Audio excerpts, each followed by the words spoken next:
YouTube channel में आप सभी का स्वागत है। और आज हम गीता के बहुत ही महत्वपूर्ण श्लोक की चर्चा करेंगे।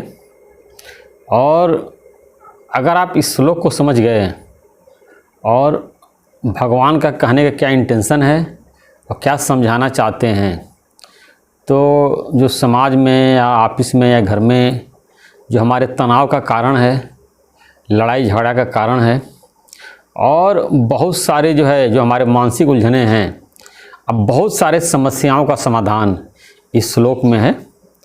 तो अभी हम इस श्लोक को पढ़ेंगे और इसकी पूरी व्याख्या 10-15 मिनट तक आप लोग इसको सुनेंगे और 2 बार 3 बार 4 बार इसको ज़रूर सुनिएगा, तब आपको समझ में आएगा इस श्लोक का क्या अर्थ है।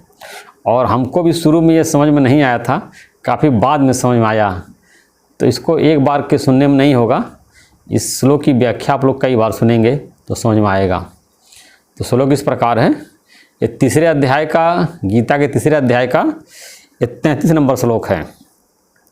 सभी प्राणी प्रकृति को प्राप्त होते हैं, अर्थात अपने स्वभाव के परवश हुए कर्म करते हैं, और ज्ञानवान भी अपनी प्रकृति के अनुसार चेष्टा करता है।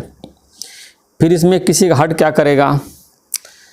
तो भगवान ने बताया कि जितने प्राणी हैं संसार के, सबकी प्रकृति के अनुसार ही कार्य करते हैं। जैसा उसका प्रकृति होती है, अब ये प्रकृति का मतलब आप समझिए नेचर, स्वभाव। तो जैसा जिसका स्वभाव होता है वो वैसा कर्म करेगा। अगर किसी का अच्छा स्वभाव है तो अच्छा कर्म करेगा, किसी का खराब स्वभाव है तो खराब कर्म करेगा, और किसी का मिक्स है, अच्छा और ख़राब मिला हुआ है, तो उसके कर्म भी मिक्स होंगे।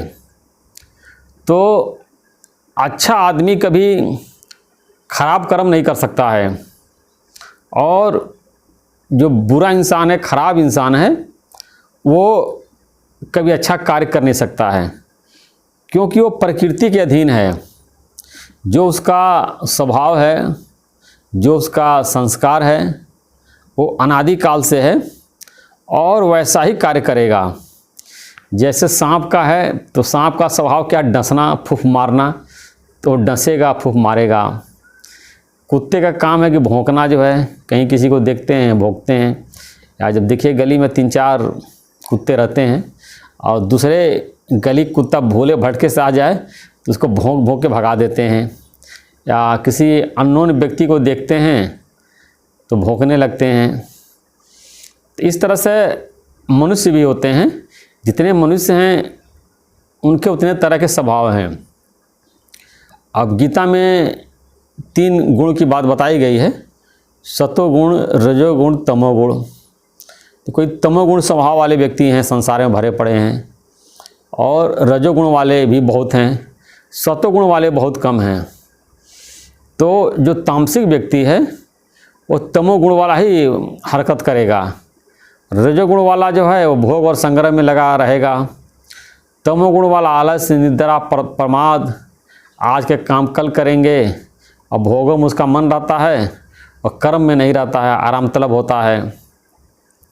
सतोगुणी को बिल्कुल परफेक्ट माना गया है कि वो सात्विकता में रहता है और सदाचार का पालन करता है। तो ऐसा अभ्यास करते करते उसका सतोगुणी स्वभाव हो गया, तो सतोगुण ही आचरण करेगा। और एक गीता में अलग भगवान ने बताया है दैवी संपदा और आसुरी संपदा। तो जो दैवी संपदा को लेकर पैदा हुआ है, या जिसको कि दैवी गुण वाला बोलते हैं, और दैवी वाले ही लक्षण करेंगे, मतलब दैवी वाले ही कर्म करेंगे, उसके लक्षण दिखेंगे, और वो समाज की भलाई, समाज की सेवा, परोपकार में लगा रहेगा। और जो आसुरी संपदा वाले व्यक्ति हैं वो केवल अपने भोग भोगने में और हिंसा करने में, और दूसरे को नुकसान पहुंचाने में, और सामाजिक व्यवस्था को भंग करने में लगे रहते हैं। तो इसीलिए उनके लिए तरह तरह के कानून बनाया गया है, चोर के लिए, बदमाश के लिए, गुंडों के लिए, जो ये आसुरी संपदा के हैं, और तमोगुणी के स्वभाव के लोग हैं, उनके लिए जेल आदि बना हुआ है। यहाँ भी अपने कर्मों का फल भोगते हैं। अब बच जाता है तो नरक और स्वर्ग की व्यवस्था शास्त्रों में बताई गई है और पशु योनियाँ भी है। तो इसमें हर व्यक्ति स्वभाव के अनुसार है। लोग इसे समाज में बोलते हैं कि वो अपने आदत के मजबूर हैं, अर्थात ज्ञानवान भी जो है अपनी प्रकृति के अनुसार चेष्टा करता है। जो ज्ञानवान है, जिसको ज्ञान प्राप्त हो गया है, तो उसका भी स्वभाव ज्ञानी का हो गया है, तो ज्ञानी के जैसा ही कर्म करेगा। अब देखिए इसमें भगवान बुद्ध का मिसाल आता है कि एक व्यक्ति, तमोगुणी स्वभाव का व्यक्ति भगवान बुद्ध के पास गया और उनको गाली देने लगा और ऊपर उसने उनको थूक दिया। तो जो शिष्य हो गए बहुत गुस्से में आ गए और उसको मारने जा रहे थे। भगवान बुद्ध ने मना कर दिया और चुपचाप उन्होंने अपने जो उसने थूका था जो है वो साफ कर लिया, कुछ नहीं बोला। और फिर उसके बाद वो गया और उसको बड़ी अंदर से गलानी हुई, बड़ा पश्चाताप हुआ और फिर लौट कर अगले दिन फिर आया वो और भगवान बुद्ध से उसने फिर माफ़ी मांगी। तो कहने का तात्पर्य है कि ज्ञानी गुस्से में नहीं आता है। उसने आकर के तमोगुणी या अवसरी हरकत किया ज्ञानी के सामने, फिर भी भगवान बुद्ध को क्रोध नहीं आया। उन्होंने जो उसको जो थूक था साफ कर लिया और उसी तरह से प्रसन्न मुद्रा में रहे। और जो उनके शिष्य थे उनको भी हिंसा और आवेग में नहीं आने दिया, उनको भी उन्होंने रोका कि नहीं, इसको जो है, जो इसके अंदर मन में बातें भरी पड़ी है, जो द्वेष की, नफरत की, वो सब निकल जाने दो। और जब निकल गया, देखा भगवान बुद्ध ने कुछ नहीं कहा और उनका जो है ऐसा आचरण देखा बिल्कुल शांत सौम्य, तो फिर बहुत विचारा और उसके बाद उनका वो शिष्य हो गया। तो भगवान ने बताया कि इसमें किसी का हट क्या करेगा। तो अर्जुन जैसे हट कर रहा है कि मैं लड़ाई नहीं करूँगा, तो इसमें जो है भगवान ने बताया कि तुम्हारा जो क्षत्रिय का स्वभाव है लड़ाई करने का, ये तुम्हारा स्वभाव तुमसे ज़बरदस्ती कर्म करा देगा। तुम नहीं चाहते भी तुम लड़ाई करोगे, या जीतोगे हारोगे। तो इसमें जो समझने वाली बातें हमने दैनिक जीवन में, जैसे ऑफिस में जो कार्य करते हैं, तो 10 लोग हैं तो उनके 10 स्वभाव है। तो आप ये समझिए कि जैसा ऑफिस में आपके 10-15 लोग आपके कलीग हैं, जैसा उनका स्वभाव है वो ऐसा ही कर्म करेंगे, वो स्वभाव के अधीन हैं। आप चाहते हैं कि हमारा स्वभाव ऐसा है, हमारा जैसा स्वभाव होता है, हम चाहते हैं कि मेरे स्वभाव के जैसा जो है सामने वाला आचरण करें। ये हम आशा रखते हैं कि जैसा हम हैं, हम चाहते हैं कि सामने वाला वैसा आचरण करें। वो संभव ही नहीं है, क्योंकि जैसा उसका स्वभाव है वैसा ही आचरण करेगा। अब वो सामने वाला सोचता है जैसा उसका स्वभाव है वो हमसे उम्मीद करता है कि हम उसके जैसा आचरण करें। ये संभव नहीं है। इसमें किसी का कोई भी, भगवान ने बताया कि हट जो है क्या करेगा, क्योंकि बिल्कुल आदमी जैसा स्वभाव होता है उसको ज़बरदस्ती वो कर्म करा लेता है। एक घर में माता पिता हैं, पत्नी है, बच्चे हैं, जितने लोग हैं सबके स्वभाव हैं और स्वभाव के अनुसार ही कार्य करेंगे। या सबके दोस्त होते हैं, रिश्तेदार होते हैं, तो मान के चलिए जितने लोग हैं उतने तरह के स्वभाव है और स्वभाव के अनुसार ही वो कार्य करेंगे। तमोगुणी का स्वभाव अगर किसी की व्यक्ति का है तो सतोगुणी जैसा कर्म नहीं करेगा, वो तमोगुणी वाला ही कर्म करेगा। और जो सतोगुणी वाला व्यक्ति है वो कितना भी कोशिश कर ले कि मैं तमोगुणी वाला कार्य करूं, वो नहीं कर पाएगा। तो इसमें यह है कि अगर कोई समाज कैसा भी ये अगर कोई कार्य कर रहा है, उल्टा कार्य कर रहा है या आपके साथ गलत बर्ताव कर रहा है जो उसको नहीं करना चाहिए, तो ये समझिए कि उसका स्वभाव है, वो स्वभाव के अधीन है और उसके अनुसार ही वो कार्य कर रहा है। या गुस्से में आ गया है, आवेग में आ गया, क्रोध में आ गया है, क्रोध में आपको उल्टा सीधा उसने बोल दिया, तो इसलिए उसका जो है क्रोध का, एंगर का स्वभाव है। अब बहुत ज़्यादा उसके अंदर क्रोध है, जिसके कारण जो है आपके साथ उसने जो है गुस्से में आपका अनाप शनाप जो है उसने क्रोध के अधीन होकर के, आवेग में होकर के आपको उल्टा सीधा बक दिया, तो समझिए वो क्रोध के अधीन है। किसी ने आपको ठग लिया तो उसके अंदर लोभ, बहुत ज़्यादा लोभ का स्वभाव बहुत उसके अंदर भरा पड़ा है। हर जगह अपने प्रॉफिट में लगा रहता है, कितना ज़्यादा मुनाफा कमा लूँ, कितना ज़्यादा फ़ायदा कर लूँ, तो कहीं ना कहीं जो है लोभ में कोई किसी को ठग देता है। तो ये समझिए उसका ठग का स्वभाव है और आपका पाला उससे पड़ गया, उसने आपको ठग लिया, तो वो भी अपने स्वभाव के अधीन है। ठगने का उसका स्वभाव है तो आपको ठगेगा ही। किसी का देखिए आप दुकानों पे देखिए, किसी को एक मतलब एक 20% जो भी होता है, 25%, 30%, 40% अपना मार्जिन रखते हैं।